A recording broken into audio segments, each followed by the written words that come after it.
اعوذ باللہ من الشیطان الرجیم بسم اللہ الرحمن الرحیم من یہد اللہ فہو المہتدی فمن یضل فاولئک هم الخاسرون۔ جسے اللہ تعالیٰ ہدایت دے سو وہی ہدایت پانے والا ہے، اور جسے وہ گمراہ کر دے سو وہی لوگ خسارہ پانے والے ہیں۔ آج ہم نے سورۃ الاعراف کی آیت نمبر 178 کی تلاوت کی، اس کا ترجمہ آپ نے سنا۔ اس سے پہلے 177 تک پہنچے تھے، جہاں پر اللہ تعالیٰ نے فرمایا کہ جنہوں نے ہماری آیات کو جھٹلایا ان کی بہت ہی بری مثال ہے، اور یہی لوگ ہیں جو کہ اپنی جانوں پر ظلم کرنے والے ہیں۔ تو اپنی جانوں پر ظلم تو کوئی نہیں کرتا، یعنی اپنے ہمارے جو جسم ہے، کوئی بھی شخص اپنے جسم کا نقصان یا اپنے آپ کو تکلیف نہیں دیتا، لیکن جو اصل ظلم ہے وہ جو ہمارے اندر جو اللہ تعالیٰ نے جو ہمیں جان عطا فرمائی ہے، جو روح، اس کے اوپر ظلم کیا جاتا ہے۔ تو یہ جو آیت نمبر آج ہم نے پڑھی 178، یہ بہت ہی عظیم الشان آیت ہے، اور اس کے بارے میں بہت ہی غلط فہمیاں اکثر لوگوں کے مائنڈ میں ہیں، وہ ہم کوشش کریں گے اس آیت کے ذریعے ان کو دور کیا جائے۔ جسے اللہ تعالیٰ ہدایت دے سو وہی ہدایت پانے والا ہے، یہ اس کا پہلا پارٹ ہے۔ تو اس کا مطلب یہ ہوا کہ جسے اللہ تعالیٰ ہدایت دے وہ ایک تو یہ جو اس کی پہلی حقیقت کی طرف اشارہ کیا گیا ہے، یقیناً جسے اللہ تعالیٰ ہدایت دے وہی سیدھے راستے پر آ جاتا ہے، یعنی کہ جس کو اللہ تعالیٰ توفیق دیں وہ سیدھے راستے پر چل پڑتا ہے، اور اس کے لیے وہ راستہ آسان کر دیا جاتا ہے۔ تو دوسری بات اس میں جو کہی گئی ہے، اور جسے وہ گمراہ کر دے تو وہ لوگ خسارہ پانے والے ہیں۔ تو گمراہ کرنا، اللہ تعالیٰ کا کسی کو گمراہ کرنا، اس سے مراد کیا ہے، اس سے ہم کیا مراد لے سکتے ہیں؟ یہ فار ایگزامپل اگر ہم یہ کہیں کہ ایک بندہ کوشش کرتا ہے، اور بعد میں وہ کسی وجہ سے یا کسی ایسے کچھ سے کوئی غلط کام ہو جاتا ہے، تو کیا یہ اللہ تعالیٰ کی طرف سے اس کے اوپر فورس کیا گیا، اس کے اوپر یہ ڈیسیجن، یعنی اللہ تعالیٰ نے یہ فیصلہ کر لیا کہ اس کو گمراہ کرنا ہے چاہے جو مرضی ہو جائے، کیا اس کی طرف یہ اشارہ ہے؟ نہیں، یہ کبھی ایسا نہیں ہو سکتا۔ یقیناً جو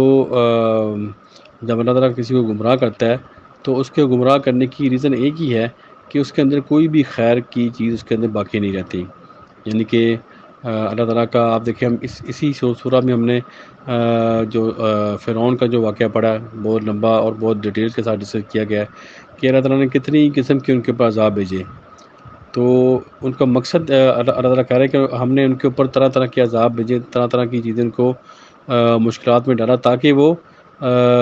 پلٹ آئیں، واپس پلٹ آئیں۔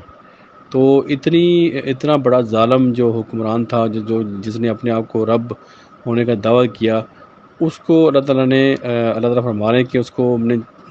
چھوٹے چھوٹے عذابوں میں، چھوٹی چھوٹی سزاؤں میں جو کہ آخرت کے مقابلے میں بہت چھوٹی ہیں، ان کو مبتلا کیا تاکہ وہ پلٹ آئیں اللہ تعالیٰ کی طرف۔ یہ اللہ تعالیٰ کی رحمت ہے۔ تو ہم یہ کیسے کہہ سکتے ہیں کہ اللہ تعالیٰ کہ اللہ تعالیٰ انسان کو گمراہ کر دے اس کی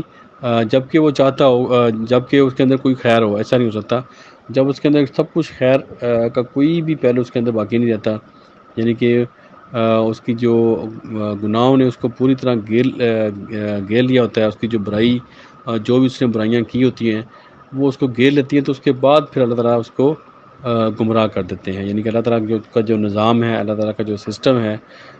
جو اللہ تعالیٰ کے قوانین ہیں جو اللہ نے بنائے اس دنیا کے لیے، وہ اس کے مطابق پھر وہ گمراہ ہو جاتے ہیں۔ جبکہ اللہ تعالیٰ کی ذات ہمیشہ رحمت کرتی ہے، اور کوئی بھی جب اس کی طرف رجوع کرتا ہے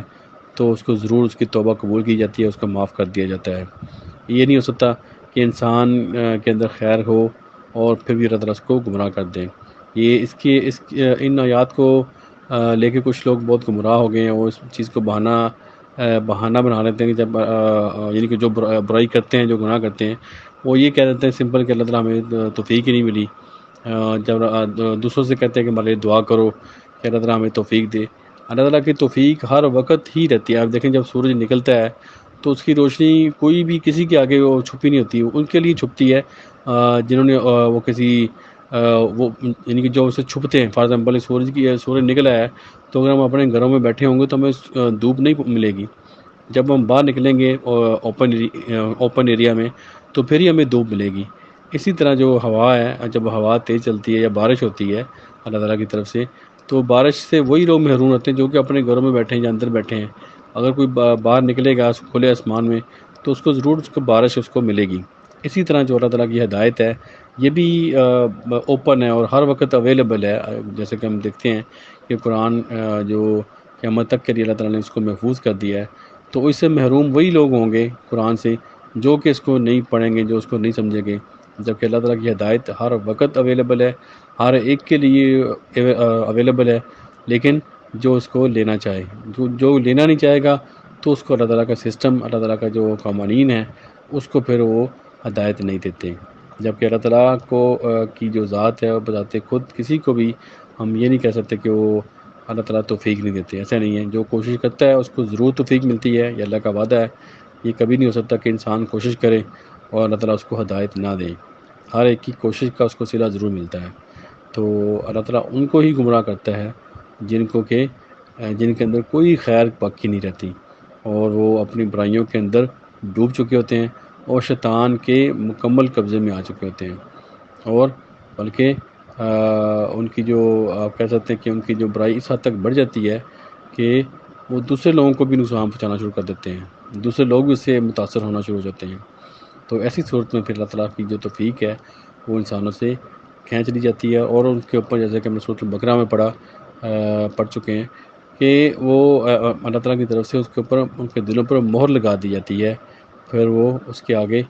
کوئی خیر ان کے اوپر باقی نہیں، کوئی خیر کی چیز ان سے نہیں نکلتی۔ تو دعا ہے اللہ تعالیٰ سے کہ اللہ تعالیٰ ہم سب کو عمل کی توفیق دے، اور جو ہماری کوشش ہے اس کو اللہ تعالیٰ قبول کرے، اور اللہ تعالیٰ ہم سب کو عمل کی توفیق دے، اور پوری دنیا میں جہاں جہاں کوئی بھی انسان پریشان ہے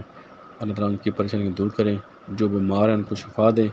اور جو فوت ہو چکے ہیں اللہ تعالیٰ ان کی مغفرت کرے۔ آمین۔ صدق اللہ العظیم۔ جزاک اللہ خیر۔